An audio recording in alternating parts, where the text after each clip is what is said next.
মরা পচা মাংস খায় না, খায় খায় না। তখন সেই বন্ধু মরার মতো শুয়ে পড়লো। কিসের মতো শুয়ে পড়লো? মরার মতো। শোয়ার পরে কি হলো? ভাল্লুক এলো, এসে শুকে শুকে দেখে চলে গেল। ভাবলো যে মরা মানুষ, চলে গেল। ভাল্লুক চলে যাওয়ার পরে গাছ থেকে এই বন্ধু নেমে এলো, এসে জিজ্ঞাসা করলো যে ভাই, ভাল্লুক তোমার কানে কানে কি বলে গেল? যে বন্ধু বিপদের সময় আরেক বন্ধুকে ফেলে পালায় তার সঙ্গে কখনো বন্ধুত্ব রেখো না। এবার বলো দেখি কি শুনলে?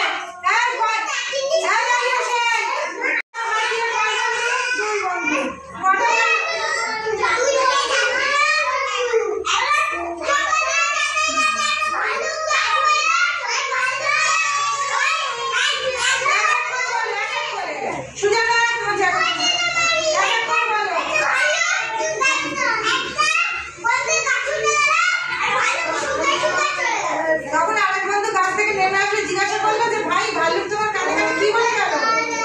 যে বন্ধু বিপদের সময় আরেক বন্ধুকে ফেলে পালায় তার সঙ্গে কখনো বন্ধুত্ব রেখো না। ঠিক আছে, আরেকটা গল্প বলছি শোনো। বাঘ আর বক। একটা বাঘ মাংস খাচ্ছিল। কি খাচ্ছিল? খেতে গিয়ে গলায় হাড় ফুটে গিয়েছে, কিছুতেই বার হচ্ছে না। তখন বাঘ কি করলো? বাঘ কি করলো? আমার হাতটা একটু বার করে দাও না গো, আমি তোমার পুরস্কার দেবো। কিন্তু কেউ বার করে দিল না, ভয়ে, জানে বাঘের গলায় গেলে আমার খেয়ে নেবে। তখন পুরস্কারের লোভে একটা সারস পাখি রাজি হলো। কে রাজি হলো? সারস পাখি। তখন বাঘের গলায় সারস পাখি লম্বা ঠোঁট দিয়ে হাড় বের করে দিল। কি বের করে দিল? হাড় বের করে দেওয়ার পরে কি হলো? বাঘ স্বস্তি বোধ করলো। তখন সারস পাখি বললো আমার পুরস্কার দাও। বাঘ কি বললো? যে আমার গলা থেকে বার হয়েছে সেটাই তোর বড় পুরস্কার। সোজা বসো, সবাই সোজা বসো।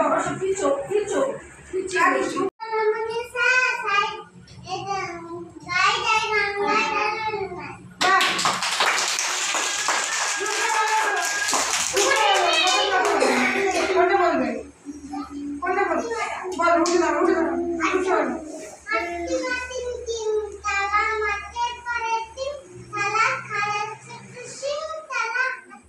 বাহ, খুব সুন্দর।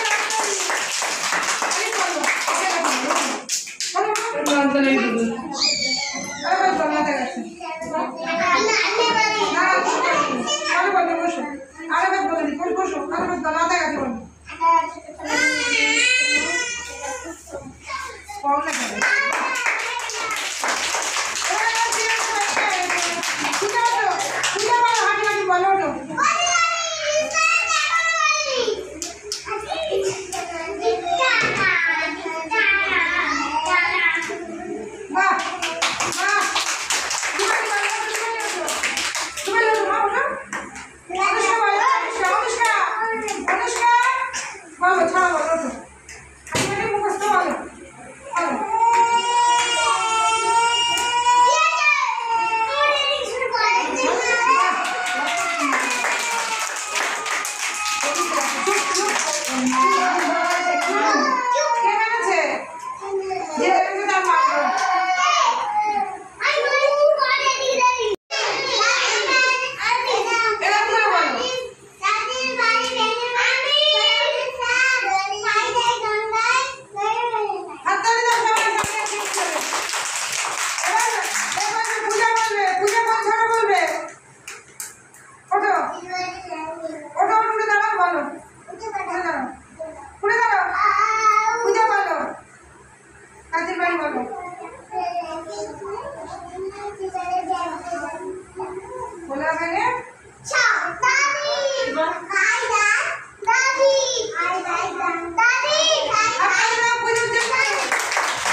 দেখো কি লক্ষ্মী শোনা তোমার বন্ধু। যাও পূজা বসো মা বসো। দেখো এই ছোটটা কে জানো? ওকে গেছে মাছ ধরতে।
Gracias.